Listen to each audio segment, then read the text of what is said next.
Cette question a suscité d'abord une interrogation pour moi parce que la femme est avant tout mère. Dans son essence, Dieu l'a fait pour être la mère des vivants et c'est la Ève. Alors, sans les menstrues, la femme peut-elle être la mère des vivants? C'est à cela que ça se résume.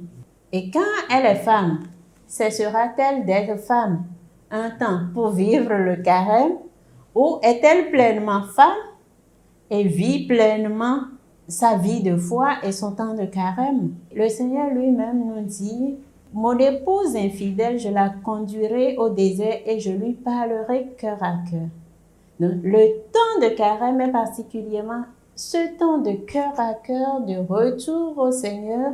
Qui parle de retour au Seigneur parle nécessairement de retour aux frères.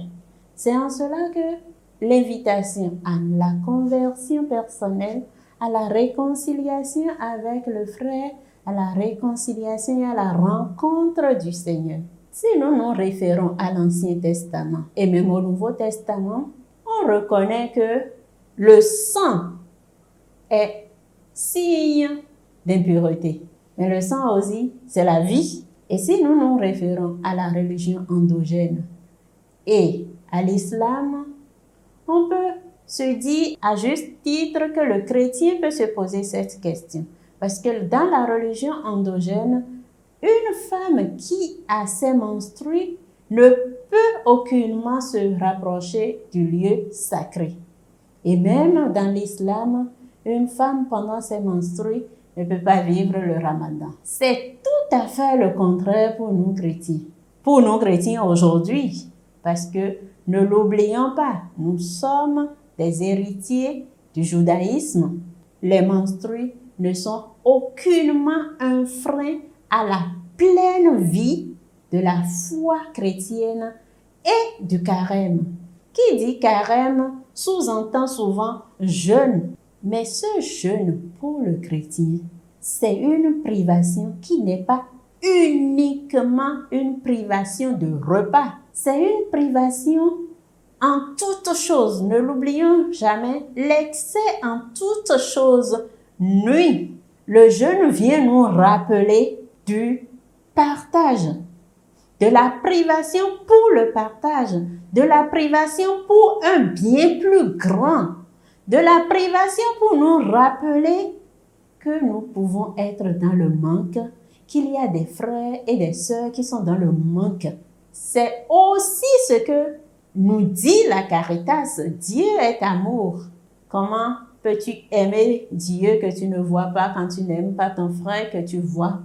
Alors, partage avec nos frères, c'est le témoignage que tu partages avec ton Dieu.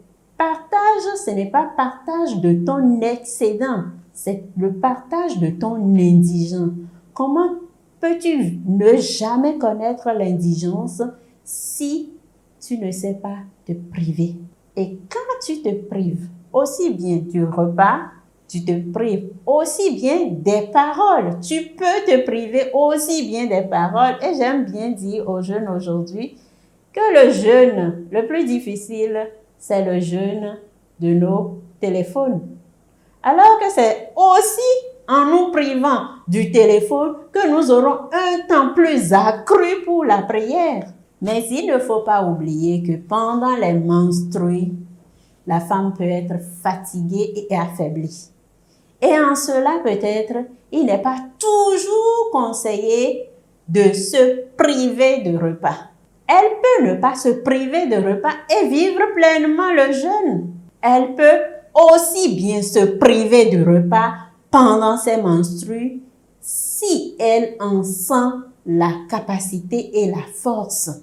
Ne l'oublions pas, le carême et le jeûne privation de repas n'est pas conseillé pour les malades et les enfants. Pareil, je dirais, n'est pas à encourager pour une femme pendant ces 4 ou 5 jours de menstrues. Ce bémol-là ne peut pas nous empêcher de vivre en tant que femme et de vivre pleinement notre identité de femme et de vivre le carême. Parce que ça ne peut pas nous empêcher d'être en cœur à cœur avec le Seigneur et ça ne peut pas nous empêcher de vivre l'Eucharistie. Et l'Eucharistie, c'est l'expression suprême de la foi chrétienne. Et si, pendant les menstrues, la femme peut vivre la célébration eucharistique et vivre l'Eucharistie et communier, comment peut-elle ne pas vivre le carême? Alors, je vous remercie, merci et à très bientôt sur Miséricordia.